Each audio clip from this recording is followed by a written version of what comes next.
দিন মানিক মৃধাকে আইসিইউতে রাখা হয়েছিল। এর মধ্যে অনেক টাকা শেষ, তবুও সরকারি বলে একটু ছাড় ছিল। আজ আবার বাড়িতে নিয়ে যাচ্ছে, আর টাকায় কুলানো যাচ্ছে না। মানিক মৃধা আগের ন্যায় কথা বলতে পারে না। কথা বললেই মাথায় টান খায়, তখন মাথা দিয়ে রক্তের ফিনকি বেরিয়ে আসে। শুধু ফ্যালফেলে চেয়ে কেমন নিথর হয়ে খাটে শুয়ে থাকে। ইশারায় লেহিয়ে লেহিয়ে কথা বলে। এদিকে বাড়ি এসে কাজল রেখা পাড়া প্রতিবেশীর থেকে পাখির বিষয়ে কুকথা শুনলেন। তিনি মোটেও বিশ্বাস করেননি। করবেন বা কেন? এই মেয়েকে নিজের পেটে ধরেছেন, তাকে সে চিনবে না? অমন চরিত্রহীন মেয়ে সে পালেনি যে ঘরে পরপুরুষ ঢোকাবে। তবে যারা তাকে এসব কথা বলেছে শুনিয়েছে, তাদের কটা কড়া কথা শুনিয়ে দিল। বলেছে ফের যদি তার পরিবারের বিষয়ে নাক গলায় কিংবা তার বাড়ির আশেপাশেও আসে, তাহলে পা কেটে রেখে দিবে। তবে পাখিকে বদনাম করার কাজ কার এবং কে এমন গভীর ষড়যন্ত্রে লিপ্ত ছিল, রাতের আধারে তাদের ঘরে ঢুকে পরিবারের ওপর আক্রমণ করেছে, সবটা যোগ করে সে অঙ্ক মিলাতে চেষ্টা করলো। আন্দাজ করে নিল এর পেছনে কার হাত আছে। আপাতত আজ মুখে কুলু পেটেছে। তবে যে বা যারা তার এত বড় সর্বনাশ করেছে, তাদের কাউকে সে ছাড়বে না। উচিত শিক্ষা দিয়ে ছাড়বে। সেও কাজল রেখা, নাম করা মির্জাবাড়ির মেয়ে। মির্জাদের গ্রামগঞ্জের দাপট কম নেই, বেশ ভালোই আছে। বাপের যেমন ক্ষমতা আছে, নিজেরও তেমন লোক সমাজে গলা উঁচিয়ে কথা বলার সাহস আছে। এর সে দেখে ছাড়বে। আপাতত স্বামী সুস্থ হোক। ইদানিং টাকার চিন্তায় কাজল রেখা পাগলে নাই এদিক ওদিক ঘুরছে। মাথায় হাজারো চিন্তার জট, রাতে ঘুম হয় না, ঠিক মতন পেটে ভাত পড়ে না। সুস্থ লোকটাকে নিথর হয়ে এভাবে বিছানায় শুয়ে থাকতে দেখে তার কলিজাটা ছিঁড়ে যাচ্ছে। মুখে কিছুই বলে না, তবে আড়ালে গিয়ে ঠিকই অশ্রু ফেলেন। ওনার কিছু হলে পুরো পরিবার পথে নামবে, বটবৃক্ষের ছায়াবিহীন হবে। নিখিলের টাকা নেই, তবুও ক্যাশ হাতিয়ে যা ছিল সব মিলিয়ে 2 লাখ হয়েছে। সেটা সে কাজল রেখার হাতে তুলে দিল। সিকান্দার মির্জা 5 লাখ টাকা দিয়েছে, ওইটাই তার শেষ সম্বল ছিল। ব্যাংকে জমা ছিল 2 লাখ, আর কাজল রেখার গহনা বিক্রি করে 1 লাখ টাকার মতন পেয়েছে। সব মিলিয়ে 10 লাখ। এখনও 5 লাখ টাকা বাকি। ওইদিকে ভিসা এসে গেছে, আগে থেকে ভিসা করে থাকায় অসুবিধা হয়নি। এর মধ্যে পাখির টেস্ট পরীক্ষা শুরু হয়ে গেছে। পরীক্ষা আরও আগে হতো, কিছু সমস্যাজনিত কারণে এখন হচ্ছে। মোট 4টে পরীক্ষা গিয়েছে। মেয়েটা আজকাল বেশিরভাগ সময় নীরব নির্লিপ্ত থাকে, মুখে হাসি নেই, যেন সবটুকু হাসি কেউ কেড়ে নিয়েছে। রাস্তা দিয়ে হেঁটে গেলে ওকে লোকের নানা রকমের হেনস্থার শিকার হতে হয়। সব নীরবে দাঁতে দাঁত পিষে সহ্য করে। বৃদ্ধা বাড়িতে আগের মতন হাসির কলরব শোনা যায় না, মৃতপ্রায়, যেন লোকজন থেকেও নেই। গভীর রাতে পাখি একটা চিঠি লিখতে বসলো। প্রিয় নবাব ভাই, আপনি নেই আজ কতটা দিন পেরিয়ে গেল, অথচ এর ভেতরে আপনি কথা বলছেন কেবল একদিন। আপনি জানেন আপনার কথা মনে করে আমি কতটি চিঠি লিখেছি? বলবেন না, বলবো না। আপনি নিজেই এসে দেখে নিয়েন। কিশোরীর আবেগ, প্রেম, ভালোবাসা জুড়ে কেবল আপনি। এই কটা দিনে আপনাকে কতবার ঠিক স্মরণ করেছি আপনি জানেন? জানবেন কি করে? আপনি তো আমার মনের ভেতরে ঢুকতে পারেন না। দূরে গিয়ে লুকিয়েছেন ঠিকই, আপনার অনুপস্থিতিতে কত শত ঘটনা ঘটে গেল। আমাকে মিথ্যে কলঙ্কের অপবাদ দিয়ে গোটা গ্রামের সামনে চরিত্রহীন বলেছে ওরা। নবাব ভাই, ওরা আমায় পতিতা বলেছে, আমি নাকি দেহ ব্যবসা করি। আবার আমাকে মেরেছেও, আমার চুল ধরে টেনেছে, গালে গালে থাপ্পড় দিয়ে গাল ফাটিয়ে ফেলেছে, ঠোঁট কেটে ফেলেছে, লাঠি দিয়েও মেরেছে। জানেন, তখন আমার খুব কষ্ট হতেছে। আবার আপনার মুখটা বারবার মনে পড়ছিল। এই বুঝি আপনি এসে আমায় বাঁচাবেন, কিন্তু আপনি আসেননি। পাষাণ লোক শুধু কি মেরেছে, কত বিশ্রী বিশ্রী ভাষায় গালাগাল করেছে, মিথ্যে অপবাদ দিয়ে গ্রামবাসীর সামনে অপমান করেছে। ওই দিনটার কথা আমি কখনো ভুলবো না। যতদিন বেঁচে থাকবো সারা জীবন ধরে মনে রাখবো। ও প্রিয় নওয়াব ভাই, আপনাকে বড্ড দেখতে ইচ্ছা করে গো। কতদিন আপনার মুখটা দেখি না, আপনাকে ছুঁই না। আমার আপনাকে দেখতে ইচ্ছে করে, বড্ড দেখতে ইচ্ছে করে। পাখি কলম থামিয়ে দিল। চোখ বেয়ে টপ টপ করে পানি পড়ছে। নিজেকে ধাতস্থ করে চোখের পানিটুকু মুছে অপর পৃষ্ঠা ছিঁড়ে ফের লিখতে শুরু করলো। প্রিয় নওয়াব ভাই, আজ আমার জীবনের এক কালো অধ্যায়ের কথা বলছি আপনাকে। ডিসেম্বরের 20 তারিখটা ছিল নিশীথে ঘেরা। আমার জীবনের সবচেয়ে ভয়ঙ্কর, নৃশংস, নিষ্ঠুরতম রাত ছিল এটি। যেই রাত্রি ঘটেছিল কলুষিত কিছু অধ্যায় নিয়ে। আপনি বোধহয় চিনবেন, আপনাদের পূর্ব পরিচিত হবে হয়তো। লম্বা মোটা দানবের মতন দেখতে, চুলগুলি কুচকুচে কালো ও কোকড়া, চোখগুলি মার্বেলের মতন বড় বড় ও গোল গোল। দেখতে লোকটা আমাকে নোংরা করতে চেয়েছিল। ও আপনার পাখির বুকের ওড়না টেনে নিয়েছে, হাতে খামচে দিয়েছে, পেটে নখ বসিয়েছে, গলায় কামড়ে দিয়েছে, আমার জামার হাতা ছিঁড়ে ফেলেছে। আপনি ওকে ছাড়বেন না, একটা কেউ নয়, ওরা 3 জন ছিল। আমি কোনোদিন মানুষ খুন করতে কাউকে বলিনি, কিন্তু আপনাকে বলছি আজ, ওদের নৃশংসভাবে হত্যা করুন। চোখের তারায় গজালি ঢুকিয়ে দিন, জিভ জিভ টেনে কেটে দাঁত ফেলে মুখ সেলাই করে দিন, হাত কেটে টুকরো টুকরো করে দিন। ওদের মাথা নেড়ো করে ক্যাচ ক্যাচ করে ব্লেড দিয়ে কেটে লবণ মরিচ লাগিয়ে দিন। রাস্তার কুকুরও যেন ওদের ছিন্ন ভিন্ন দেহটা দেখে মুখ ফিরিয়ে নেয়। ও আমার শখের পুরুষ। আপনার আসার অপেক্ষায় আপনার পাখি এখনো বসে। কবে পাবো আপনার দেখা? আগে আপনি কিস করলে কামড় দিলে অসভ্য নির্লজ্জ বলতাম। আজ সেসব পাগলামিগুলো বড্ড মিস করি। আমার প্রিয় নওয়াব ভাই, খুব মিস করি। সবশেষে মিস ইউ আমার প্রিয় husband. I love you my heart. জলদি চলে আসুন। এই দুঃখের দিনে আপনার সঙ্গ চাচ্ছি। একা একা চলতে আর পারছি না। আমি ক্লান্ত, বড় ক্লান্ত, বড্ড ক্লান্ত। এখন আপনার বুকটাতে একটু শান্তি চাই, আপনার পায়ে ভর দিয়ে চলতে চাই। এটি আপনারই কলিজা। চিঠিটা বইয়ের ভাঁজে রেখে দিল। পরদিন বিকেলে ট্রি হোমে গেল, দেখলো রমেশ জ্বরে ফুঁকছে। পাখিকে দেখে অনুতপ্ত হলো। মাথা নিচু করে রাখলো, লজ্জায় মুখ তুলতে পারছে না। মুখটা কেমন শুকনো ফোলা ফেলা। পাখি কিছুক্ষণ বসে বসে মাথায় জলপট্টি দিয়েছিল। রমেশের চোখ বেয়ে 1 ফোঁটা পানি গড়িয়ে পড়ল। তার একটা ছোট বোন ছিল, যদি তার কখনো জ্বর হতো এমনই তার পাশে বসে জলপট্টি দিত। নারীদের মন বড্ড কোমল হয়, তার জলজ্যান্ত প্রমাণ ওর সামনে। রমেশ লজ্জিত হওয়া মুখটা নিয়ে বলল, ভাবি, আই এম সরি, আমি জ্বরের কারণে কিছুদিন উঠতে পারছি না। আপনাকে এত বড় বিপদের মুখে রাখা উচিত হয়নি। ভাই জানলে আমাদের জ্যান্ত পুঁতে ফেলবে। আমাদের মাফ করুন ভাবি, প্লিজ মাফ করুন। ওই দিন আমরা কেউ বাড়ি ছিলাম না, থাকলে শয়তান মহিলাগুলোর অবস্থা খারাপ করে ছাড়তাম। ওরা তো চেনে না কার কলিজায় হাত দিছে। ভাইরে একবার আসতে দেন, দেখেন সব কাঠারে জেলে ভরবে। আপনি ঠিক আছেন তো ভাবি? আপনার আবার কি হয়েছে? সে অসুস্থ নাকি? পাখি সোফায় বসে পড়ল, অমানিসা ঘেরা মুখটা দিয়ে বলল, আমাদের উপর গভীর রাতে আক্রমণ হয়েছিল রমেশ ভাই। আমার আব্বাকে কারা যেন কুপিয়েছে। এ দেখুন, আমার মাথায় একটা দিতেছে। আমার মাঝে মধ্যে মনে হয় কি জানেন রমেশ ভাই, আমি মনে হয় বেশি দিন বাঁচবো না। মাথাটা ইদানিং ঝিমঝিম করতে থাকে, কখনো পাকাননি ঘোরাননি মারে। রমেশ উঠে বসলো। আপনাদের উপর আক্রমণ করতে যাবে কে? চিনেন তাদের? তা জানি না, তবে ব্যক্তিগত শত্রুমি হবে হয়তো। আপনার ভাই ফোন করেছিল। না। আমার মনে হয় কি জানেন, ওই দেশে গিয়ে আপনার ভাই ভুলে গেছে তার একটা বউ আছে। ওই দিন তো মরে গেলে আজ 10-12 দিন হয়ে যেত। আমার লাশটা এসেও আপনার ভাই দেখতে পেত না। অমন কথা মুখেও আনবেন না ভাবি। ভাই আপনাকে ছাড়া পাগল হয়ে যাবে। উনি হয়তো ফোন করার মতন পরিস্থিতিতে নেই, থাকলে অবশ্যই দিত। পাখি আর কথা বাড়ালো না, চোখ দুটি ওর জলে উঠল। বেডরুমে দরজা খুলে ভেতরে ঢুকে দরজা আটকে দিল। কতদিন পর আবার বেডরুমটিতে ঢুকলো। ওড়না ফেলে রেখে নিচে বসে পড়ল। বদ্ধ রুমটিতে বসে বসে মুখ চেপে ধরে কতক্ষণ কাঁদলো। রমেশ ফুপানো ফুপানো শব্দ পেল, তার সহ্য হলো না।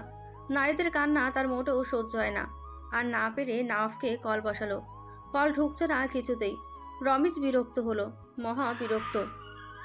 পাখি চোখ মুছে নিল। নিষ্ঠুর নিষ্ঠুর লোক একটা। এত এত ভালোবাসা এখন দূরে গিয়ে কাঁদাচ্ছে।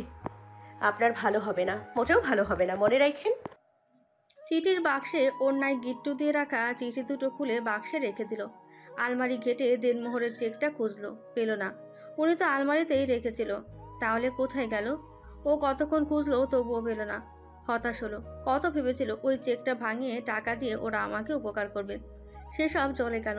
তবুও হতাশ হওয়া যাবে না, মনোবল হারানো যাবে না। সে আবার খুঁজলো। তখনই হাতের কাছে একটি ভিজিট কার্ড পেল।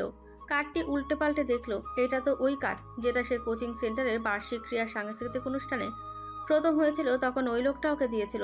ও ওখানেই রেখেছিল। কার্ডটি আবার দেখলো, নামটা উচ্চারণ করলো সালমান চৌধুরী। কিছু একটা কথা মনে করে ঝটপট ওনার ফোন নাম্বার ফোনে তুলে নিল। এরপরে কল বসালো। অপর প্রান্ত থেকে ফোন বাজতে বাজতে রিসিভ হলো। গমগমে কণ্ঠে শোনা গেল, হ্যালো, কে? আসসালামু আলাইকুম। জি স্যার, আমি নামটা বললে ভালো হয়। অনন্যা রহমান পাখি স্যার। সরি, কোন অনন্যা? পাখির বড্ড মনক্ষুণ্ণ হলো, বুকটা ভার হলো। এত তাড়াতাড়ি ওর নামটা ভুলে বসলো। অবশ্য বড় লোকের কাজ বলে কথা, তাকে মনে রেখে বা কি করবে। সে নিজেকে তটস্থ করে অধর জিভে চুপিয়ে নিল।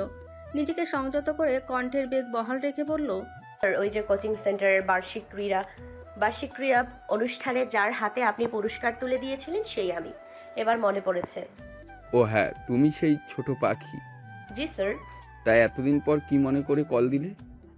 পাখির হাঁসফাঁস লাগলো, কুণ্ঠাও লাগলো ঈষৎ।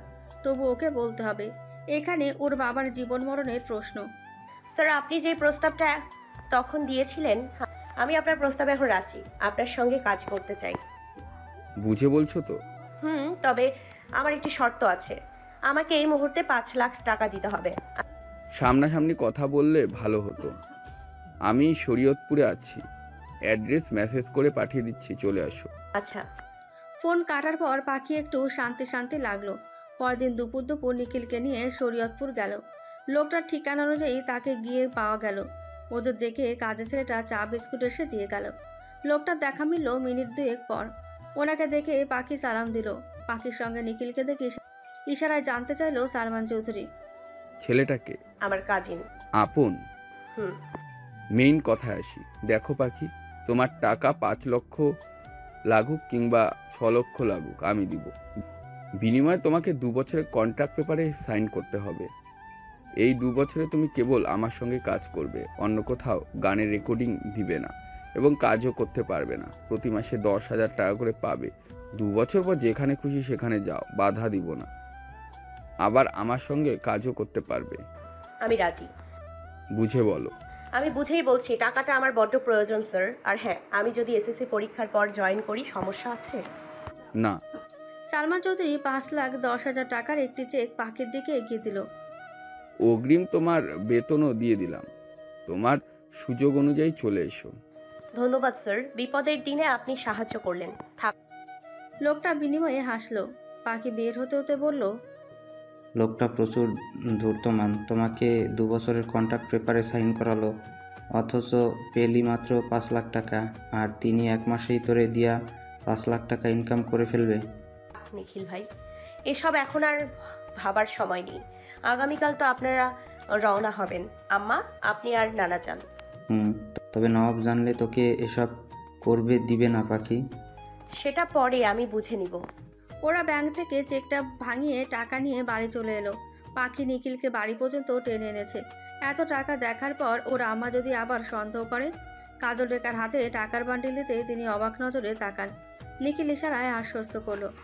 কাজল রেখা আর প্রশ্ন করলেন না। টাকাটা তার এখন অতি প্রয়োজন।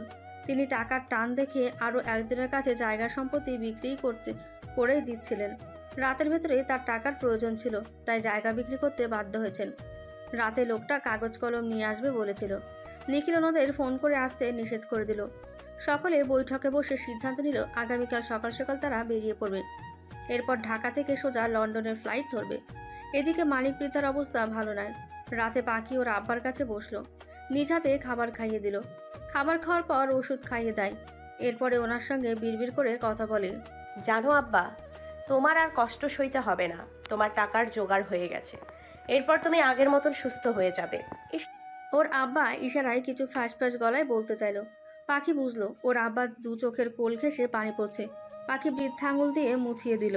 কাঁদছো কেন? বলছি না কাঁদবা না। কাঁদলে তোমারে মায়ের দিব, বুঝলা? আমি তোমার মা, জানো না মায়ের কথা শুনতে হয়। এখন চুপচাপ ঘুমিয়ে যাও। কাল খুব ভোরে উঠতে হবে। তুমি ঢাকা যাবা, এরপরে ঢাকা থেকে লন্ডন। আমি আবার আমার সুস্থ আব্বাটাকে দেখতে চাই। আব্বা, তোমাকে খুব মিস করব। আমার পাসপোর্ট থাকলে আমিও যেতাম, কিন্তু নেই। পাখি ওনাকে শুয়ে দিল। লেপ গায়ে দিয়ে কতক্ষণ ওর বাবার মাথার কাছে শুয়ে রইল। অধিকাংশ রাত ওভাবেই কাটলো। ফজরের রাগ দিয়ে উঠে বসলো। রুটি বানালো, ভাজি ভাজলো। ওর আব্বাকে উঠিয়ে তাহাজ্জুম দিয়ে অজু করিয়ে নামাজে বসিয়ে দিল। এরপরে ও নামাজে চলে গেল। নামাজ পড়ে ওর আব্বার কাপড়, ওর আম্মার কাপড় এবং যা যা জরুরি ক্ষেত্রে লাগবে সেসব ব্যাগে ভরল। এর মধ্যে ওর আম্মা উঠে গেল। তিনি নামাজে দাঁড়িয়েছেন। মুক্তি ঘুমোচ্ছে। ওর আব্বার সঙ্গে কাজল, রেখা, নিখিল আর সিকান্দার মির্জা যাবেন। নাস্তার প্লেট সাজিয়ে পাখি এর ওর আব্বাকে ডাকতে। লোকটা কেমন ডান কাত হয়ে শুয়ে আছে। পাখি ওনার ললাটে হাত রাখলো। শরীর বেশ ঠান্ডা। পাখির চিন্তা হলো, ওর আব্বার বুঝি শীত করছে। মুখে বলতে পারছে না। ও গিয়ে জলদি করে নিজের লেপটা এনে ওনার গায়ে দিয়ে দিল। এরপরে কানের কাছে গিয়ে ডাকলো, আব্বা, ও আব্বা, উঠে পড়ো, তোমার নাস্তা খাওয়ার সময় হয়ে গেছে।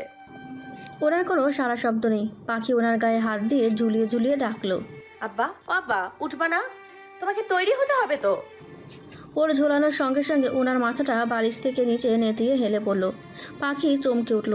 ভয়ে দুপা পিছিয়ে গেল। গলা শুকিয়ে এলো। ওনার হাত ধরে শিরা দেখল। শিরা নড়ে চড়ে না। পাখির অজানা ভয় আতঙ্কে বুকটা মুচড়ে উঠল। জলদি মুক্তির রুমে ছুটে গেল। আচমকা মেয়েটাকে ঘুম থেকে টেনে তুলল। মুক্তি বিরক্ত হলো। কি হয়েছে পাখি, এভাবে টানছিস কেন? পাখি ভয় উত্তেজনায় কাঁপছে। মুখ দিয়ে কথা অবধি বলতে পারছে না। ওর বুকের কম্পন মুক্তি স্পষ্ট উপলব্ধি করতে পারছে। দ্রুত সে খাট থেকে নেমে গেল। পাখির কাঁধ ঝাঁকিয়ে প্রশ্ন করল, কিরে পাখি, তুই ঠিক আছিস? এমন করে মির্গি রোগীর নে কাঁপছিস কেন? পাখি ঠোঁট ফুলিয়ে কেঁদে উঠল। আপা, আপা, এই কথা কয় না কেন?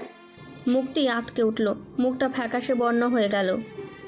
কি করছিস এসব? মাথা ঠিক আছে? সত্যি দেখে যাও। মুখ থেকে টানতে টানতে পাখি সামনের ঘরে নিয়ে এলো। দেখো, ওনাকে ডাকছি, শুনছে না। মানিক বৃদ্ধার মুখটা সাদা ফ্যাকাশে দেখা গেল। দেহে যেন এক ফোঁটাও রক্ত নেই। মুক্তি হাঁটু গেড়ে মেঝেতে বসে ওর আব্বার মুখটা ধরে ডাকলো, আব্বা, ও আব্বা। মানিক বৃদ্ধা কথা বলে না। পাখি হুড়মুড়িয়ে মুক্তির পাশে বসে পড়ল। দুজনে দুজনের দিকে তাকালো। অজানা ভয়ে দুজনে থরথর করে কাঁপছে। পাখি ইশারায় জানতে চাইল, কি?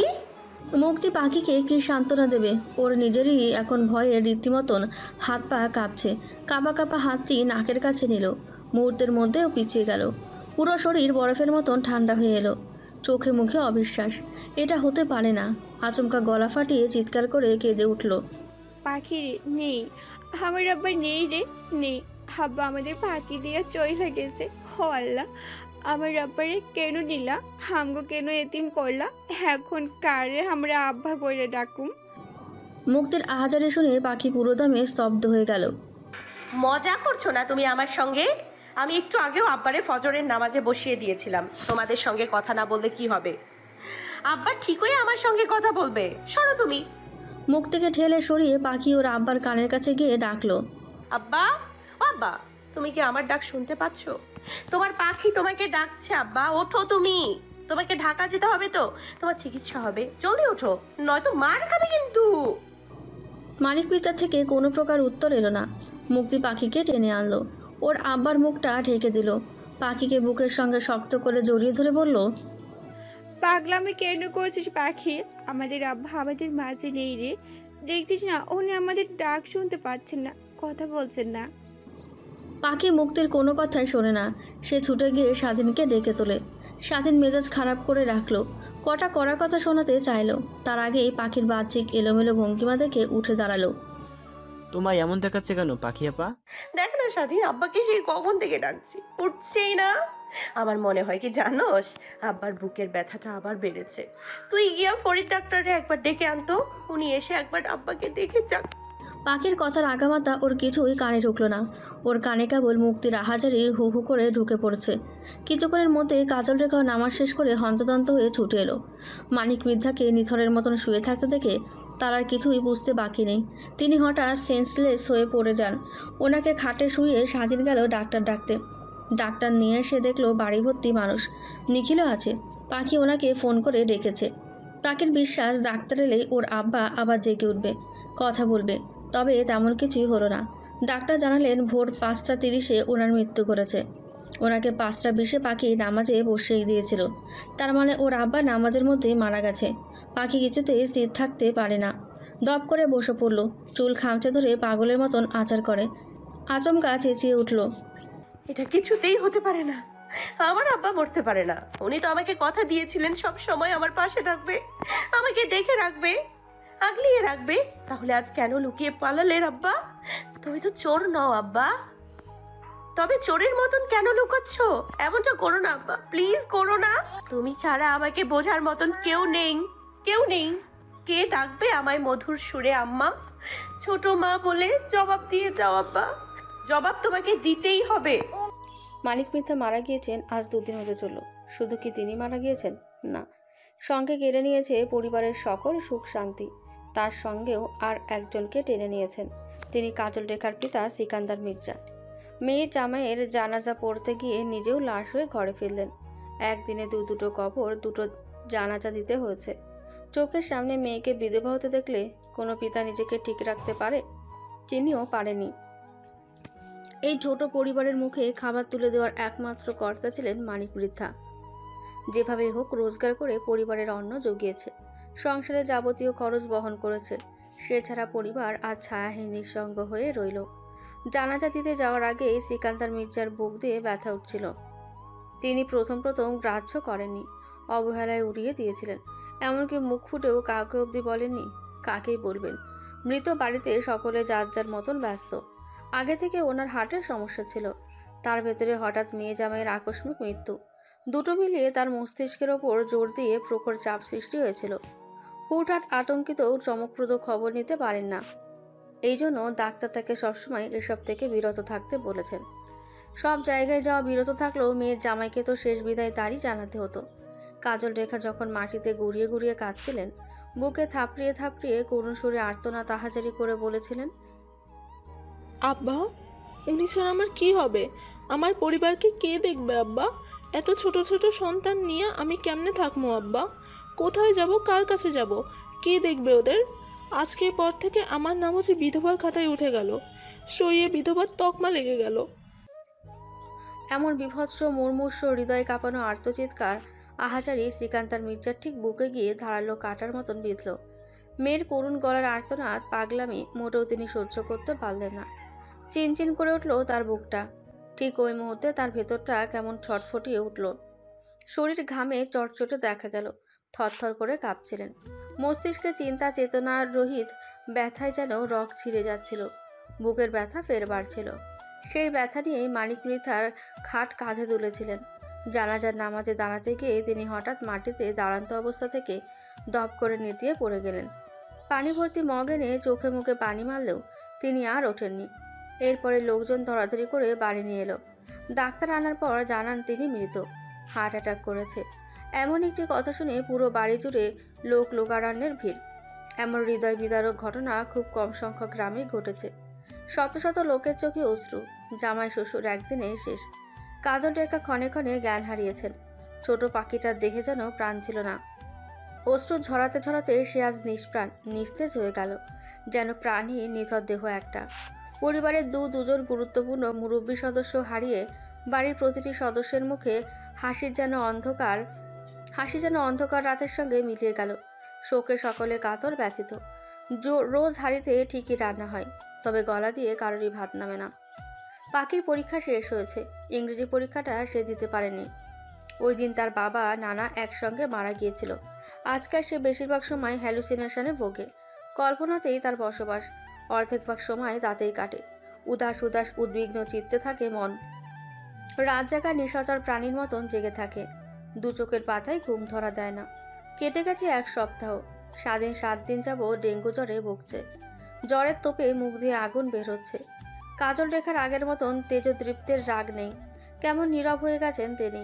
আগের মতন খ্যাচখ্যাচও করেন না।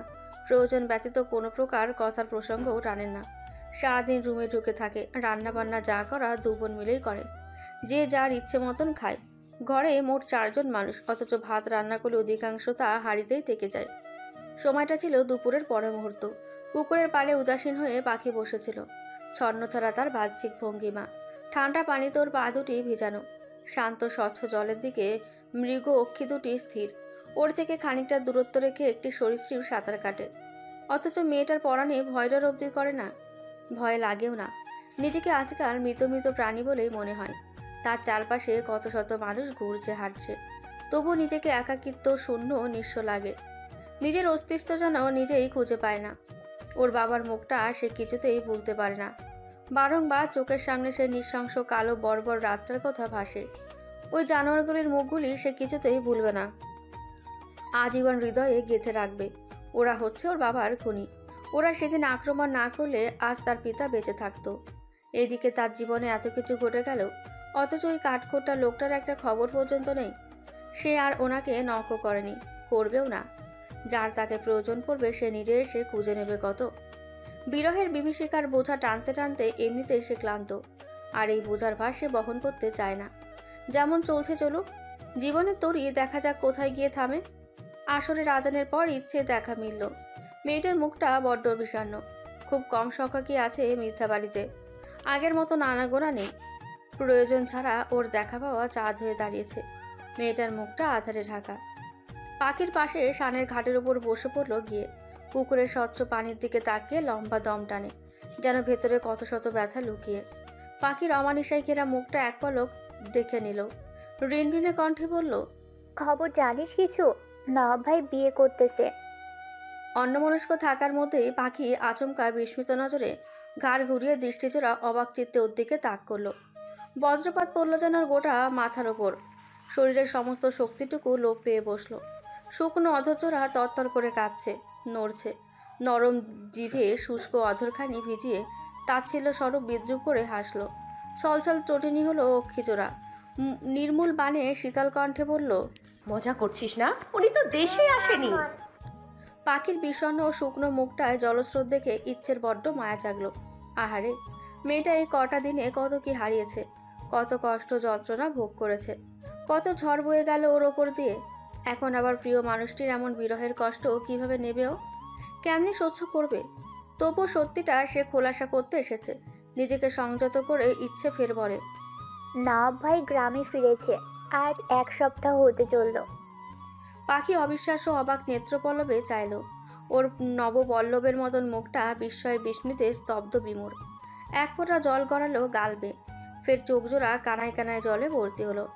গালটা মুছে ক্রন্দিত মিশ্রিত কণ্ঠে বলল, ইচ্ছে রে, জানিস আমার বর্তমান অবস্থা ও মানসিকতার কথা, তবুও ঠাট্টা করছিস কেন? তোর এই সামান্যতম মজা আমার ভেতরটা জ্বলে পুড়ে ছারখার করে দিচ্ছে।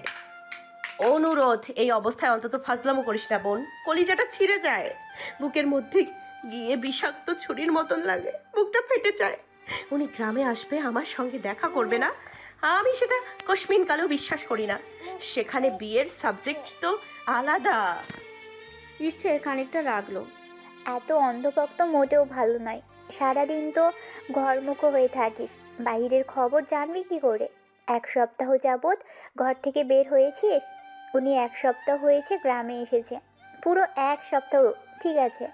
আর বর্তমানে ওনার বিবাহের ধুমধাম করে আয়োজন চলছে, পুরো এলাকা জুড়ে সবাই জানে। আর তুই জানিস না? আজ ওনার গায়ে হলুদ।